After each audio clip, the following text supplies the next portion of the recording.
আমরা প্রথমবারের মতো এই 2026 সালের ফেব্রুয়ারি মাসে আমাদের যে ইরানের বিরুদ্ধে যুক্তরাষ্ট্র এবং ইসরায়েলের যেই আক্রমণ দেখছি, এই আক্রমণে আমরা প্রথমবারের মতো এআই এর নানান মাত্রিক ব্যবহার দেখছি।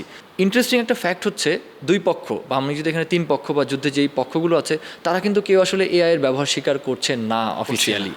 আমরা যদি বলি অগোচরেই করছে।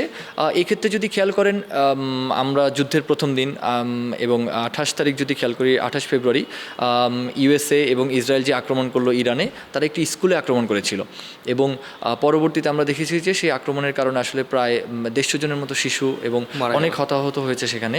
সো এই যেই ঘটনা ঘটেছে যুদ্ধের প্রথম সময়ের দিকে, সেক্ষেত্রে কিন্তু এআই এর ব্যবহার ছিল এবং পরবর্তীতে আমরা বেশ কিছু গণমাধ্যমের তথ্য বিশ্লেষণ করে দেখি যে 2016 সালের ইমেজ ব্যবহার করে যেই ম্যাপ তৈরি করা হয়েছে, সেই ম্যাপ বিশ্লেষণ করে এআই আসলে নির্দেশনা দিয়েছে যে সেখানে কোনো মিলিটারি বেইজ বা মিলিটারি স্থাপনা আছে।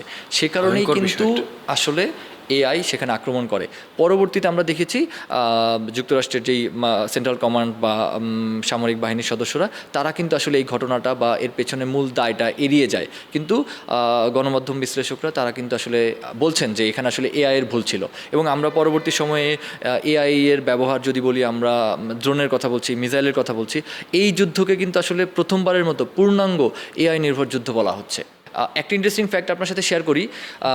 91 সালে আমেরিকা ইরাকে আক্রমণ করে, পরবর্তীতে 2000 সালের পরে আমরা ইরাক যুদ্ধ দেখেছি। ইরাক যুদ্ধ 2003-এ, সেই যুদ্ধে প্রায় 2000 মানুষ ছিল যারা বিভিন্ন ডেটা অ্যানালিসিস করে আমেরিকান সামরিক বাহিনীকে কোন স্থাপনায় আক্রমণ করতে হবে বিমান দিয়ে সেই কমান্ড দিত।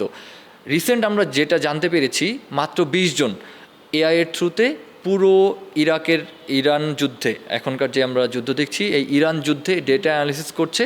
প্রতি ঘন্টায় তারা প্রায় 1000 স্থাপনা নির্দিষ্ট করতে পারছে এবং বলা হয় প্রতি 3.6 সেকেন্ডসে একটি করে স্থাপনাকে আক্রমণ করার জন্য তারা এআইকে ব্যবহার করছে। মেসিভ একটা সার্ভিলেন্স ডাটার একটা কালেকশন আমরা দেখছি এখানে। আমরা সেই কালেকশনটা এখন দেখছি।